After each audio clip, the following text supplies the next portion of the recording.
வணக்கம். சற்று முன் கிடைக்கப்பெற்ற மிக மிக முக்கியமான செய்தி ஒன்று வெளியாகியுள்ளது. முதல்வர் விஜய் அவர்களுக்கு அடித்த அதிர்ஷ்டம் கிட்டத்தட்ட பாமக, அதிமுக, பாஜக இவர்களை தவிர மற்ற திமுகவின் கூட்டணியில் இருந்த அனைத்து கட்சிகளின் ஆதரவுகளை பெற்று அமைச்சரவையில் இடம் கொடுத்து 5 ஆண்டுகளை நாங்கள் பூர்த்தி செய்வோம், அமைச்சரவையிலிருந்து நாங்கள் வெளியேற மாட்டோம், விஜய் அவர்களது ஆட்சியை கவிழ்க்க மாட்டோம் என்று தோல் திருமாவளவன் அவர்கள் தற்பொழுது செய்தியாளர்களது சந்திப்பின் பொழுது பேசியுள்ளார்.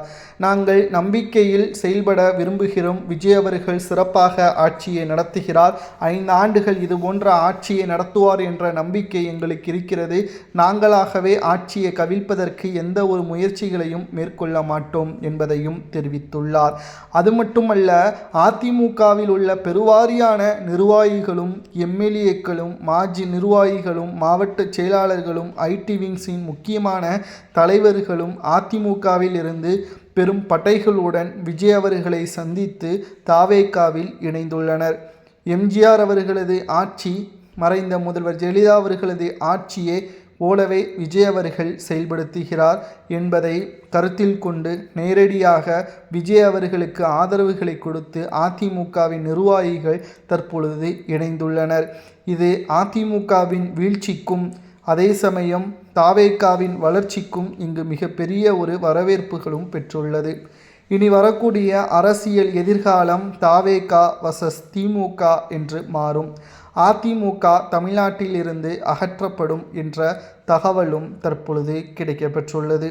2026 சட்டசபை தேர்தல் அதிமுகவிற்கு மிகப்பெரிய ஒரு தோல்வியே தழுவும் என்பதை நாம் ஏற்கனவே கூறியிருந்தோம். நினைத்தபடி அதிமுக தோல்வியே தழுவி 3வது இடத்திற்கு வந்துவிட்டது. இதற்கு காரணமும் எடப்பாடி பழனிசாமி அவர்கள்தான். எடப்பாடி பழனிசாமி அவர்களது ஈகோ, அவரது சுயநலம், அதிமுகவை தனது கட்டுப்பாட்டில் வைக்க வேண்டும் என்ற அவரது எண்ணம்தான் அதிமுக இந்த நிலைமைக்கு வருவதற்கு காரணம் என்று அதிமுகவில் இருந்து விலகி ராஜினாமா செய்த 3 எம்எல்ஏக்கள் தாவேகாவில் இணைந்த பிறகு உண்மைகளை போட்டுடைத்துள்ளனர். இனி அதிமுக மீண்டு வருவது சாத்தியமே இல்லை என்றும் அதிமுகவின் இந்த செயல்பாடுகள் அரசியல் வட்டாரத்தில் ஒட்டுமொத்த அதிருப்தியையும் ஏற்படுத்தியுள்ளது. எம்ஜிஆர் அவர்கள் முதல் ஜெயலலிதா அவர்கள் வரை அதிமுகவை சிறப்பான ஒரு பேர் இயக்கமாக தமிழ்நாட்டில் முதல் கட்சியாக சசிகலா அவர்களிடம் ஒப்படைத்தார்கள். சசிகலா அவர்கள் ஓபிஎஸ்ஸிடம் கொடுத்திருந்தால் நிச்சயம் மிகப்பெரிய மாற்றம் உருவாகியிருக்கும். ஆனால் எடப்பாடியை கூவத்தூரில் தேர்வு செய்து அதிமுகவில் மிகப்பெரிய ஒரு பிழையை சசிகலா அன்று செய்தார்கள். அதன் தொடர்ச்சிதான் தற்பொழுது வரை அதிமுக 11 தேர்தல்களில் தோல்வியடைந்து அதிமுக இந்த நிலைமைக்கு காரணமாக மாறிவிட்டது. மக்களும் அதிமுகவின் கொள்கைகள் என்ன, திட்டங்கள் என்ன என்பதையெல்லாம் மறந்து புதிய கட்சியாக உருவெடுத்துள்ள விஜய் அவர்களுக்கு ஆதரவுகளை கொடுத்து கிட்டத்தட்ட 23 நாட்கள் தாவேகாவின் ஆட்சி மிகவும் சிறப்பாக இருக்கிறது, 100க்கு 100 மதிப்பெண்கள் வழங்கலாம் என்பதற்கேற்ப விஜய் அவர்களுக்கான ஆதரவுகளையும் கொடுத்து வருகிறார்கள். நிச்சயம் தமிழ்நாட்டில் ஒரு மாற்றத்தை விஜய் அவர்கள் உருவாக்கியுள்ளார். அதே சமயம் தமிழ்நாட்டில் அதிமுக கொஞ்சம் கொஞ்சமாக கலைக்கப்பட்டு வருகிறது. இன்னும் மிக முக்கியமான நிர்வாகிகள் மட்டும்தான், 4-5 பேர்தான் மூத்த நிர்வாகிகள் அதிமுகவில் இருக்கிறார்கள். ஒருவேளை மீண்டும் ஒரு தேர்தல் வந்தால் தற்பொழுது இருக்கக்கூடிய அதிமுகவின் எம்எல்ஏக்களை இழக்கக்கூடிய ஒரு சூழலும் உருவாகும் என்ற தகவலும் கிடைக்கப்பெற்றுள்ளது. தாவேகாவிற்கு ஆதரவாக விசிக, முஸ்லீம் லீக், காங்கிரஸ், இடதுசாரிகள் போன்ற கட்சிகளின் ஆதரவுகளோடு இனி நாடாளுமன்ற தேர்தலாக இருக்கட்டும், உள்ளாட்சி தேர்தலாக இருக்கட்டும், அனைத்திலும் வெற்றி வாய்ப்பு அதிகமாகவே இருக்கும் என்ற தகவலும் தற்பொழுது கிடைக்கப்பெற்றுள்ளது. 2026 சட்டசபை தேர்தல் அரசியல் களத்தில் ஒரு திருப்புமுனையாகவே, யாரும் எதிர்பாராத ஒரு தேர்தலாகவே அமைந்துவிட்டது. விஜய் அவர்களுக்கு அடித்த அதிர்ஷ்டமாகவும் இந்த தேர்தல் அமைந்துள்ளது. இன்று மாலை பிரதமர் மோடி அவர்களை சந்தித்து தமிழ்நாட்டிற்கு தேவையான நிதிகளை பெறுவதற்கான முயற்சிகளையும் ஆலோசனைகளையும் வழங்க உள்ளார் என்ற தகவலும் கிடைக்கப்பெற்றுள்ளது. அடுத்த 5 ஆண்டுகள் நிச்சயம் தமிழ்நாட்டில் மிகவும் பொருளாதாரத்தை உயர்த்தக்கூடிய ஒரு சக்தி வாய்ந்த கட்சியாகவும் தமிழகத்தை வளர்ச்சியடைந்த மாநிலமாகவும் மாற்றுவதற்கு என்னால் முடிந்த உதவிகளை செய்வேன் என்பதையும் தெரிவித்துள்ளார். திராவிட முன்னேற்றக் கழகத்தை பொறுத்தளவிற்கு இனி ஒவ்வொரு திருப்புமுனையாக அமையக்கூடிய செய்திகளாகவும் நம்மால் பார்க்க முடிகிறது. அனைத்திந்திய அண்ணா திராவிட முன்னேற்றக் கழகத்தின் செயல்பாடுகள் தற்பொழுது இருக்கக்கூடிய சூழல் என்று பார்க்கும் பொழுது ஒட்டுமொத்தமாக திராவிட முன்னேற்றக் கழகத்தின் நிலைமைகள் மிகவும் மோசமாக மாறிக்கொண்டிருக்கிறது.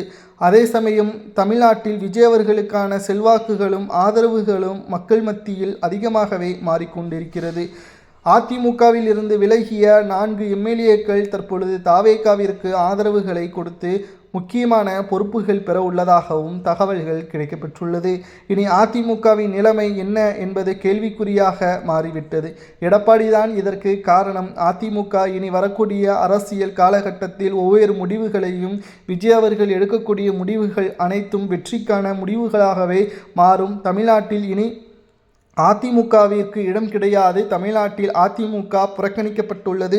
மக்கள் அதிமுகவை இனியும் ஆட்சிக்கு வர விடமாட்டார்கள். எடப்பாடி தான் இதற்கு காரணம். ஒருவேளை அதிமுக மாற்றங்கள் கொண்டு வர வேண்டும் என்றால் எடப்பாடி பழனிசாமி அவர்களது பதவியை பறிக்க வேண்டும் என்ற தகவலும் தற்பொழுது கிடைக்கப்பெற்றுள்ளது.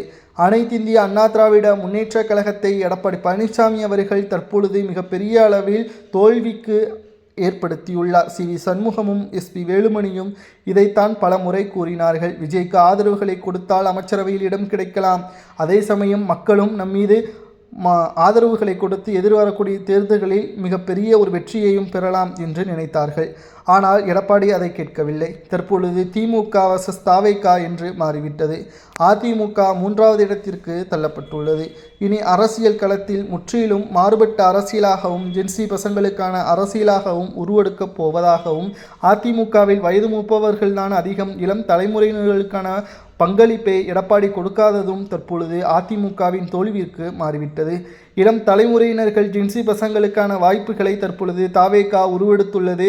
அதே சமயம் திமுகவும் கொஞ்சம் கொஞ்சமாக இளம் தலைமுறைகளுக்கான அரசியலை ஏற்படுத்தி வருகிறது. ஆனால் அதிமுகவின் நிலைப்பாடு தற்பொழுது ஒட்டுமொத்தமாக மிகப்பெரிய ஒரு தோல்வியை ஏற்படுத்தும் விதமாக மாறிவிட்டது. இனி ஒவ்வொரு நகர்வுகளும் அதிமுகவின் அரசியலில் நிச்சயம் பங்கு அமைய வேண்டும் என்றால் அவர்களது ஒட்டுமொத்த சிஸ்டத்தையும் அதிமுகவில் இருக்கக்கூடிய பங்களிப்புகள் அனைத்தும் வயது மூப்பவர்கள் இல்லாமல் இளம் தலைமுறையினர்களுக்கும் பெண்களுக்கும் அதிகமான வாய்ப்புகளை கொடுக்க வேண்டும். அப்படி செய்தால் மட்டும்தான் வெற்றி வாய்ப்பு 100% கிடைக்கும். ஆனால் இது சாத்தியமா? எடப்பாடி இதை நிச்சயமாக அவர்கள் கட்சிக்கு வளர்ச்சி ஏற்படுத்தும் விதமாக ஒரு நல்ல முடிவுகளையும் எடுக்க மாட்டார்.